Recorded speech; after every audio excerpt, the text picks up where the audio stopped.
We're going to talk about three very specific crises, and we're going to talk about them in a very specific way. Obviously, we're going to talk about the housing market, labor market, and economic diversity. Each of these could probably easily do a solid 1.5, 2-hour presentation, but I'm not going to be going into the nuances of them. I'm going to talk about, I guess, a more fundamental problem we have when we discuss them. What I really want to talk about is, I guess, some of the more structural failings that have created issues in these areas or look likely to create issues in these areas. Part of that is about, I guess, in this media environment, in the media of social media, our inability to focus on the long-term structural issues that underlie things like the housing market. Part of it is just a general lack of focus. Part of it is the fact that we've had such a turbulent past, I guess, 20 years in terms of our politics and switching in parties and switching in leaders that we've struggled to really form a consistent vision, to have a consistent national conversation about what we're trying to achieve in all of these areas and what do we want Australia to look at. And that is fundamentally what I want to focus on. So I might be a little bit light on a few things. If you want to ask questions or see how that plays into it, I'm happy to answer those, but I'm going to breeze through and I'm just going to talk about some of the fundamental questions we have to answer and maybe how we might try to answer them. So I want to do these three. There's obviously other challenges we have, climate change, etc. But I want to do these three because they're kind of like the ghost of Christmas past, ghost of Christmas present, and ghost of Christmas future. The housing market is something that has become a crisis right now. It didn't develop overnight. It's probably a 50-year problem that we now have to solve in 10 years, but it is an urgent problem right now. Labor market, I think, is about 5-10 years behind that, right? We are probably where we were about maybe 10 years ago in terms of the housing market. We know that there are issues. We know that they're going to mount. We're not really sure what we're going to do about them. And if we don't start making decisions really quickly, then we're going to end up in a space similar to where we are with housing, where we're between a rock and a hard place, and we have to make some really hard and costly choices. And the third one is economic diversity. That is absolutely the ghost of Christmas future.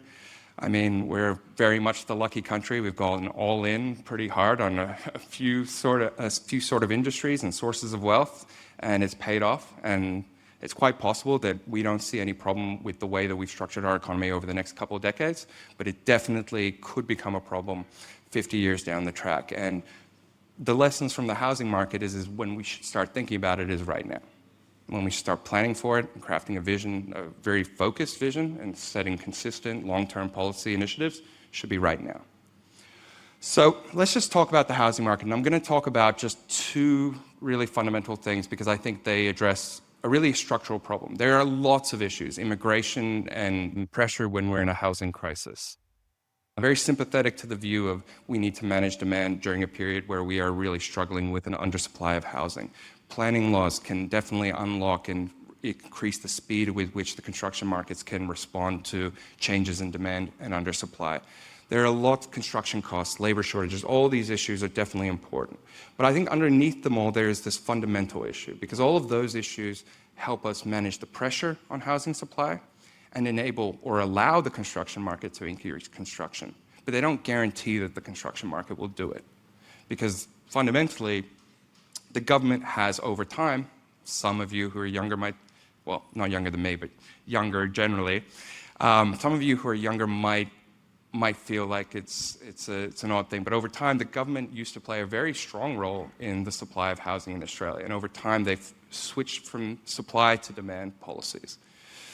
And what that means is that we're relying on the private market, and the private market's equilibrium doesn't, by any definition or in any fundamental sense, align with what our actual housing needs are. If they do, it's purely accident. So, this is housing stock over the past 40 years. This is the public sectors, so both state and federal government contribution to housing stock over the past 40 years. In that time, Australia's population has increased by 70%. In that time, we have gone from basically producing around 12,000 houses a year to about 4,000. And most of that is in social housing.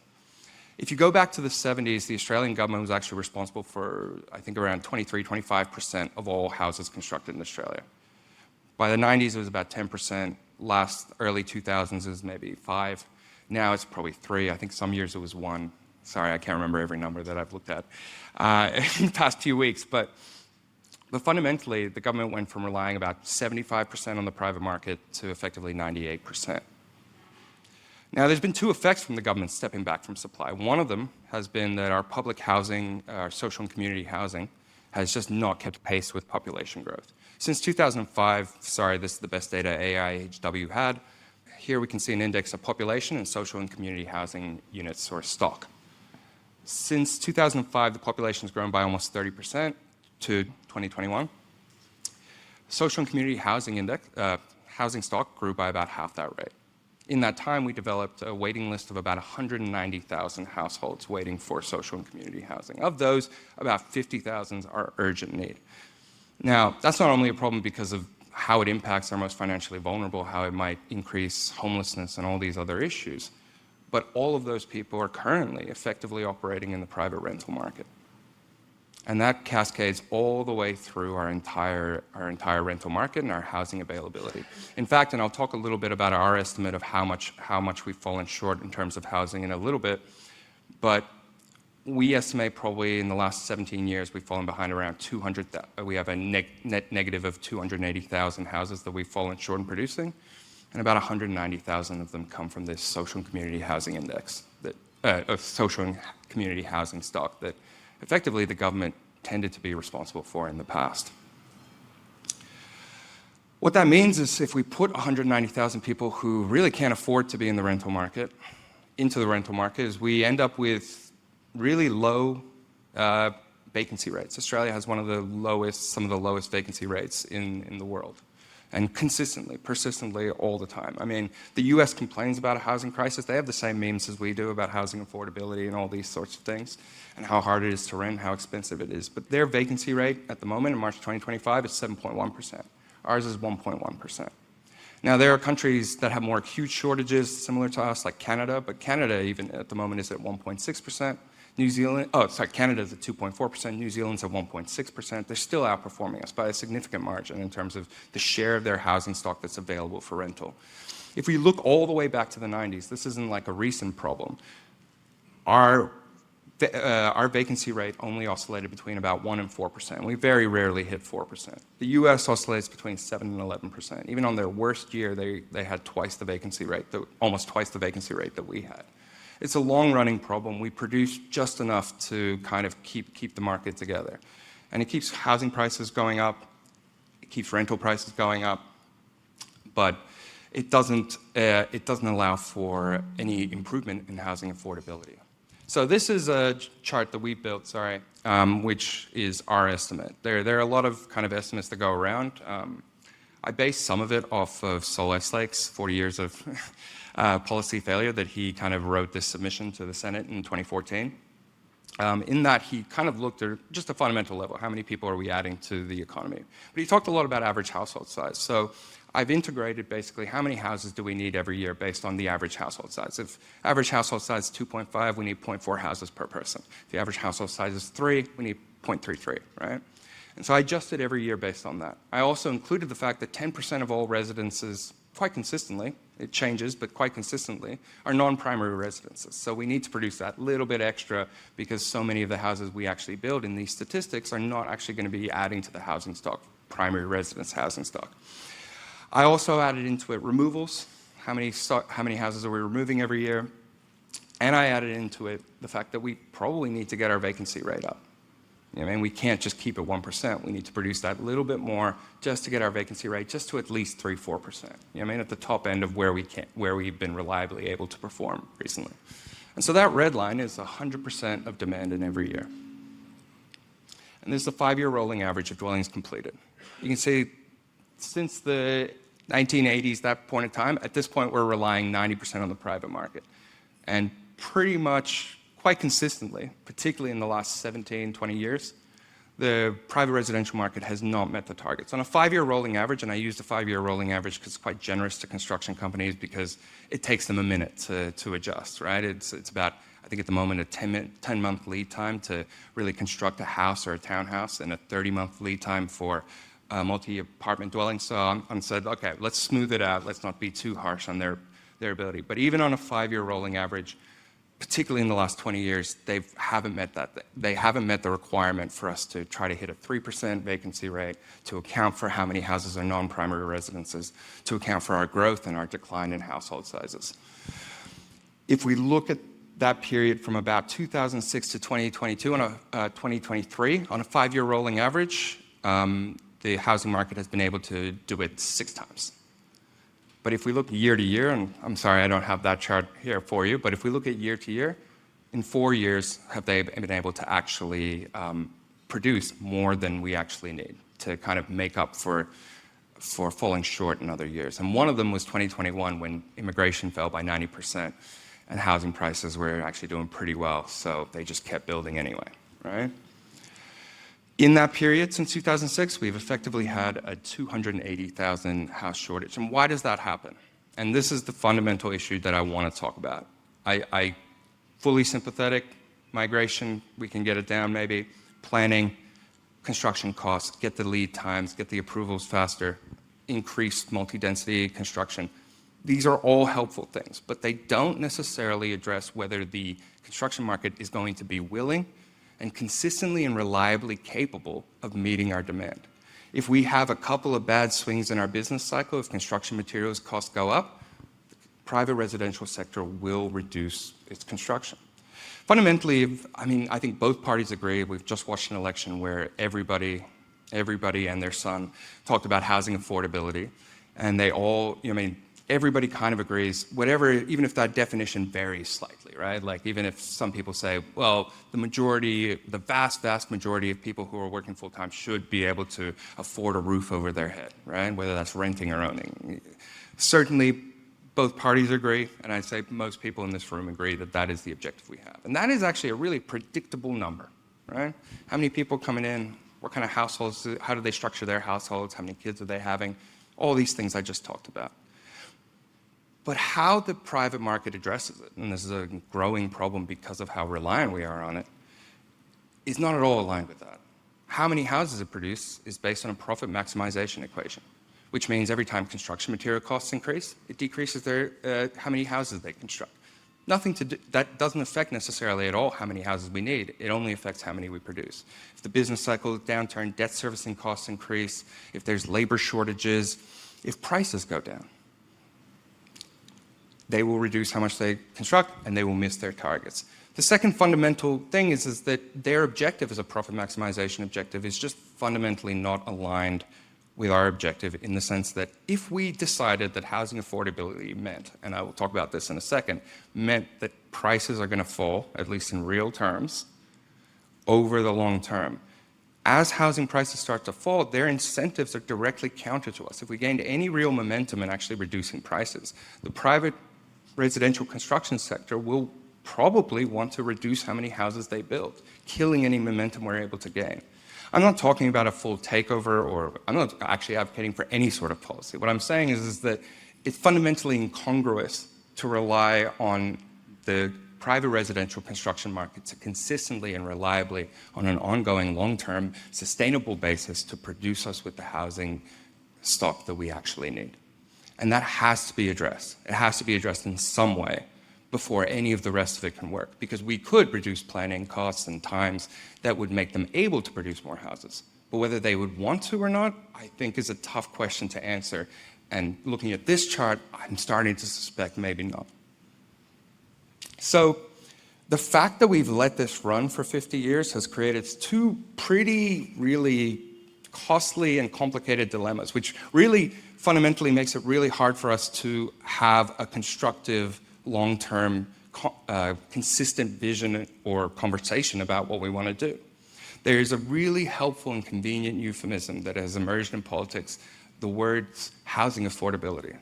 I absolutely love the words housing affordability, because housing affordability can sit quite neatly with right next to the words increased housing prices or growing property wealth. The actual definition of that word, like the fundamental thing that would need to happen to achieve housing affordability, is probably, over the long term, in a sustainable fashion, a decline in housing prices in real term. Putting decline in housing prices next to growing property wealth It's a lot harder to say, but that is effectively the oxymoron of a conversation that we are having in politics and policymaking right now. Albanese, I think a little famously in this election, was asked by a journalist in one of his press conferences, he was asked if there was a cartel between the Liberal Party and the Labour Party to ensure that perennially the housing prices would always increase. And he said, of course not, that's ridiculous. That's ridiculous, that's ridiculous. But then a journalist followed up and said, well, do you want prices to fall? And he didn't really want to answer that question. He was like, I'm not saying that. This is a man who said thousands of times during that election that he wants housing affordability, but saying those magic words, lower prices, would force them to address and talk about the costs of addressing this dilemma. And that's fundamentally what we haven't done. We've known about these problems for decades. Economists have warned about these problems for decades, and we've just kicked the can down the road. Chris Murphy had a really great quote. He's a senator for Connecticut in the US, and he was talking about the US economy, but I think it applies to our housing market. He had this beautiful quote on Daily Show, just this little snippet, where he said, "We become addicted to writing checks to people for an economy to compensate them for an economy that's failing them." That is effectively what our housing market has been for 20, 30 years. We have recognized, everybody has recognized housing affordability is an issue, that people are struggling, that it's getting harder and harder. And every time that comes up, they're like, I don't know, first home buyer bonus, tap into your super, we'll buy part of your home, like maybe we'll just get the government to invest, right? We're only able to do that because we can try to ignore this uncomfortable dilemma that we have to address. And what I want to talk about is the fact that we really just need to address it, right? If we want to have housing affordability sustainably over the long term, yes, in the short term we could throw a bit more money at the problem, and if we target it correctly, then first home buyers will see an increase in housing affordability, but in the long term, everybody will have more issues. But in the long term, real prices have to fall, right? But if we do that, then wealth falls. And we have to choose. And fundamentally, I'm not here to argue for either. I am fine with us saying, if it means that we make a decision and we can start making some consistency policy, I'm fine with us saying, you know what, we're going to be a renter's economy. Because at least if we make that decision, we can start to make long-term policy decisions about what do we want a renter's economy to look like. We can look at international case studies where people have successfully made the act of renting not so odious and so difficult. We can start redefining the Australian dream to not give people's false hope and make it difficult for them to adjust. And so we really just need to make this assessment. And the fact is, because we've let this running for 50 years or whatever, 50 years effectively, it's become really expensive to do. Even if you favor supply and you think, just get those housing prices down. Everybody's made so much money. The issue is that, and this is a couple of years out of date, like with the latest property prices, it could be even more. 60% of all of our wealth, 3 out of every $5 that all households own, including your car, everything you have, shares, investment accounts, your bank account, everything. 3 out of every $5 is invested in either home ownership or property. Another $1 is in your super, which is great success for the superannuation scheme. But effectively, 4 out of every $5 of household wealth is either in your property or you can't touch it until you're 65, which is a huge problem. I can't get into it now about how that affects our consumption spending patterns, but effectively, it's very expensive. If we say, you know what, we need to get up supply, we want to keep this dream of home ownership alive, we're directly attacking 60% of the wealth of Australian households. And we might think that that's relatively normal. For some countries it is. I think in China it ranges between 50 and 70%. But again, I just want to take a look at the US, particularly because of one non-property aspect of the way that they distribute wealth. So the US has a very different way of investing their wealth in terms of households. We have about a 42% for home ownership alone, is 42% of our wealth for home ownership. For them, it's like 26%. There's a bigger gap even in investment property. It's like 16 to 6%. But the one that I'm going to talk about a little bit later because of economic diversity is business assets. That is the actual ownership of business. That's not shares. That is people investing and starting new businesses and playing a part in them and owning those actual assets. In the US, it's 20%. 1 out of every $5 that they have in wealth, they have invested in businesses. The SME sector, potentially innovation, but even if not, like just growing our services base. In Australia, it's 6%. The fundamental restructuring that we've undergone is that we have gone all in on property in terms of our wealth. And that has made the decision that we have, the supply versus wealth dilemma, incredibly expensive at this point. And that's why, frankly, like, they're both bad options, but we need to pick one so that we can start setting policy. Because in 2022, 2023, they came out, the government came out and tacitly admitted that they'd made a mistake with their demand side policy. Because the response to the housing crisis wasn't, let's double down on the demand policies of the last 30, 40 years that we've been promoting. No, we need to build 1.2 million homes in 5 years, as if it emerged out of nowhere. It made me a little annoyed that they didn't explicitly, but at the time I was like, you know what? At least, at least implicitly, they've admitted it. But the issue is, election comes around 2025, all the airwaves are dominated by demand-side policies again. Tap into your super, the government will buy your home. If we don't actually make an agreement, have a national conversation, the media cycles, the election cycle, all these cycles are going to eventually just constantly have us chop and change, responding to the moment. And that's not how you address a 50-year problem. That's not how you keep a 50-year problem from becoming a crisis. You need to have a consistent vision of where you want to get to and how you're going to get to, and realistic idea of what the structural issues you're facing are. The other issue I want to talk about is labor versus demand. And the thing about a 50-year crisis that you have to solve in 10 years that becomes like a sudden crisis, like, you don't get to choose when a collapse happens. It's like a rubber band stretching and eventually it snaps. But if I could choose, one of the last possible options I would choose is this year. Because yeah, we need to build 1.2 million homes really, really quickly, right? That's what the government says. Even that might not be sufficient to really get us to a healthy place, take us back a decade or something. It might just take us back a few years. But to do that, we need 90,000 more construction workers. At the same time, we also kind of need to manage demand because we're in a housing crisis, so we need to limit migration. Puts us in a bit of a pickle. It'd be nice if we had, if we made this decision 5, 10, 8, 15 years ago. And the easy answer is that we have migration quotas, and let's just get 90,000 construction workers in. Let's just prioritize those workers. But the issue is that every sector is going to face shortages in the next 5 years. In the next 5 years, I'm taking from a variety of sources, most of them industry associations, so take them with a bit of grain of salt, but this is what their lobbyists are arguing for. Construction sector needs 90,000 more workers. Air transport professionals, we need maybe around 10,000, 5 to 10,000 GPs over the next 5 years. We need about 200,000 aged care workers and nurses. We need 30,000 teachers or more. 30,000 truck drivers. I love this one. I write the road freight report occasionally. 47% of truck drivers are aged over 55. In the next 10 years, we're going to see almost half of that workforce enter retirement age, if they don't retire early due to inheritance flows or strong superannuation. We need 445,000 ICT professionals. I don't know if they're getting greedy on that one, but technology seems important. So yeah, we could prioritize construction workers, but what happens if we have a shortage in GPs or teachers or truck drivers or tech professionals or pilots? We are entering a period where every industry association is going to be entering this gladiatorial arena where they are going to be sending their armies of lobbyists at the government, arguing that their industry needs the most focus. Their industry needs the biggest quotas, the best pathways. And we're going to be doing it in a space where every developed country, and China, including China, is going to be facing demographic cliffs similar to us, and we're going to be competing with all of them, particularly for highly skilled individuals.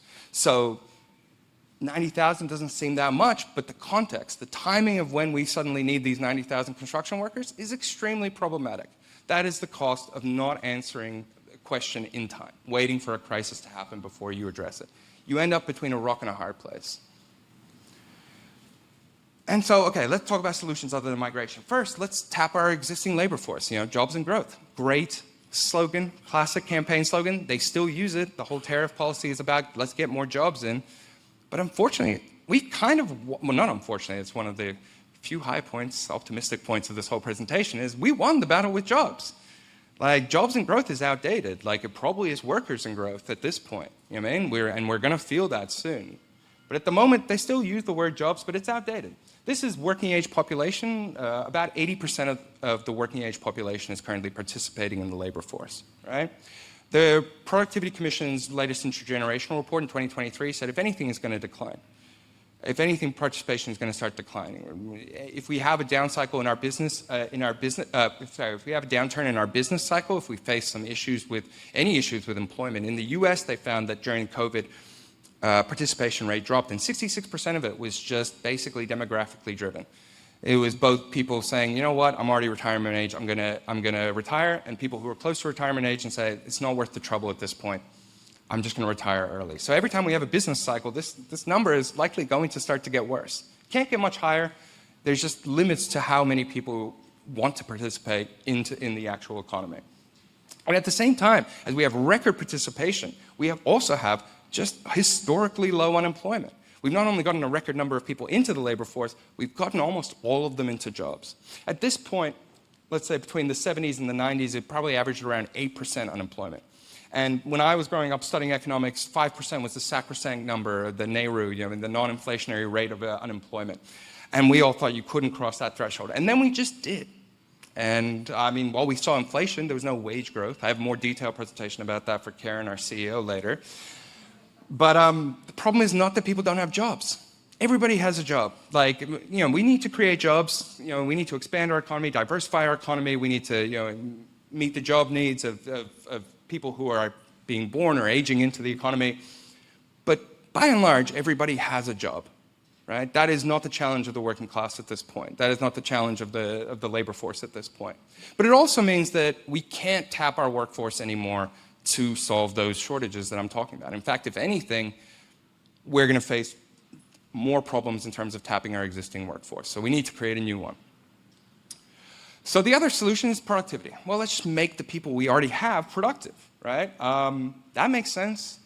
But unfortunately, predictions or projections that productivity is going to grow are notoriously unreliable. And I asked Millsy about this, who's an old warrior from back in the day.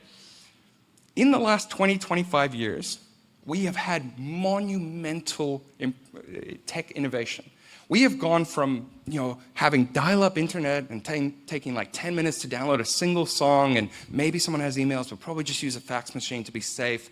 We've gone from this sort of environment to everyone has what would have back then been called a supercomputer in their pocket with the availability of all information at all times, being able to be contacted in 20 different ways. We have just a whole flurry of online apps that are able to streamline our processes and our workflows that promise these productivity gains. And yet, the anecdote that I wanted to talk about that Millsy told me is that 20 years ago, at that time, at the beginning of that period, IBISWorld was still delivering your reports on floppy disks on bicycle. The founder's son used to ride around the city delivering, and he needed multiple because the report was too big for each individual floppy disk.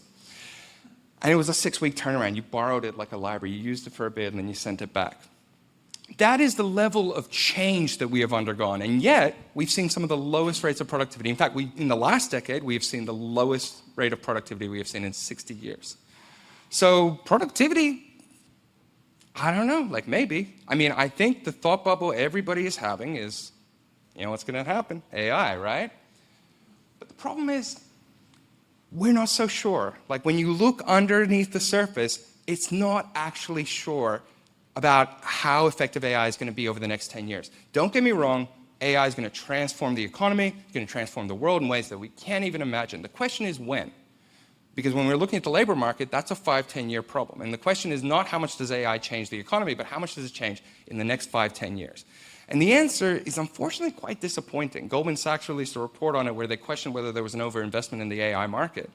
And they had a pretty optimistic take relative to the academics and experts that I looked at. They said about a 9% increase in productivity over a decade. Now, when you take into account compounding, that maybe adds 0.5%, 0.6, 0.7%. Maybe in some years, it gets us back to our 1.8 long-term average if we just boost that from there. Maybe not. But that was actually pretty optimistic. There were academics who looked at it and said, well, we've actually done these broad-based studies. And people look at specific industries. They look at specific tasks, and they say, look at the time savings that we can have. And that's true. There are some industries that are going to benefit immensely and some tasks that are going to benefit immensely. But when they actually calculated what that was as a share of all tasks, maybe 20, 25% of tasks could see significant efficiency gain or automation. And of those, about 20, 25% with the current infrastructure that we have would be cost effective, which equates to about maybe 4 to 6% of tasks seeing any sort of significant efficiency gains over the next, which to them implies maybe a 1 or 2% increase in productivity over the next decade, which effectively takes us from 1.1 to 1.2, and now it's not the absolute worst decade we've ever had.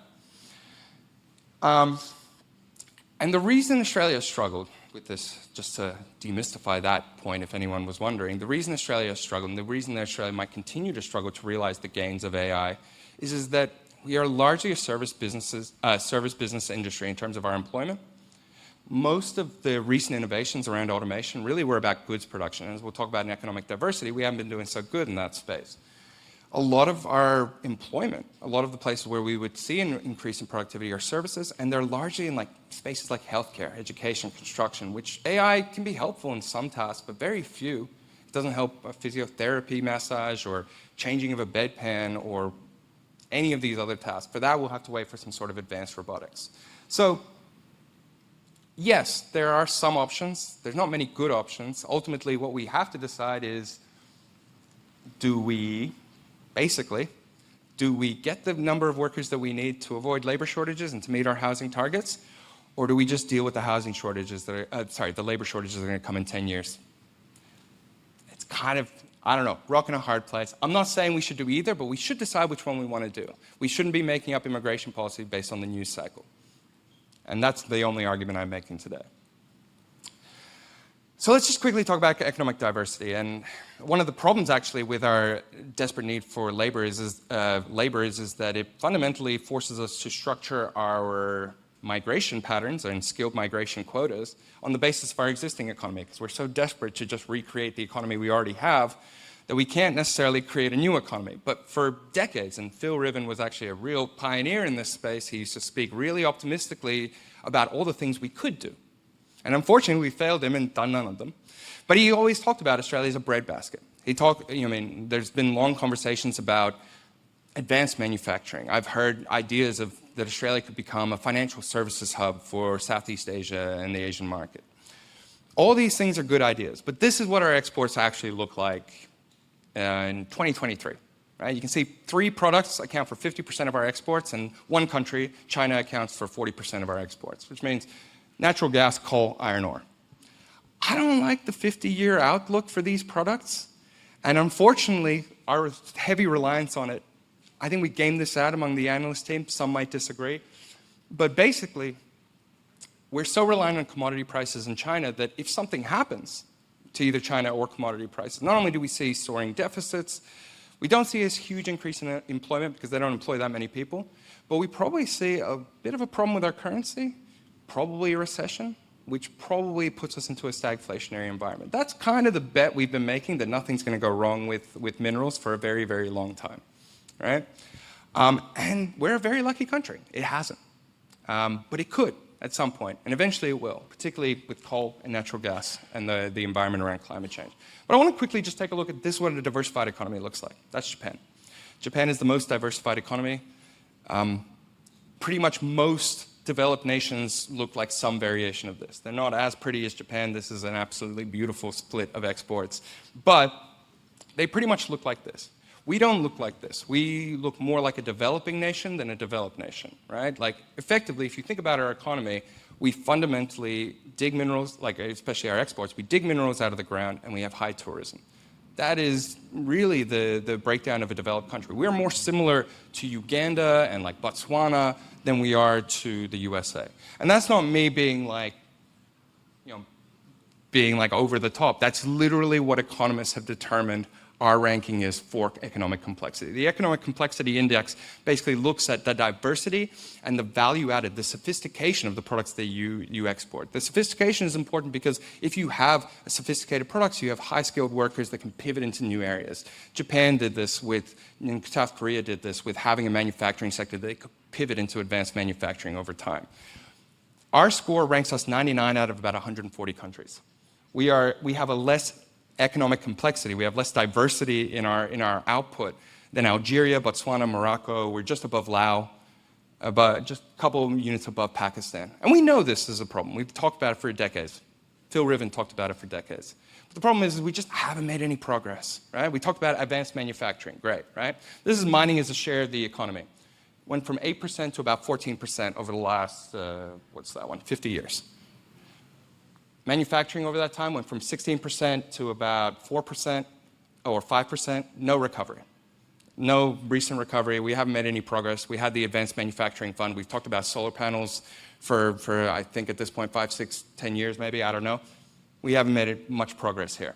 Agriculture, about flat. We haven't made any progress to become the breadbasket of the world. We still have that potential, and that's the optimistic part of it, but we haven't done it. Financial services hub had a little bump in the 80s. It's pretty flat.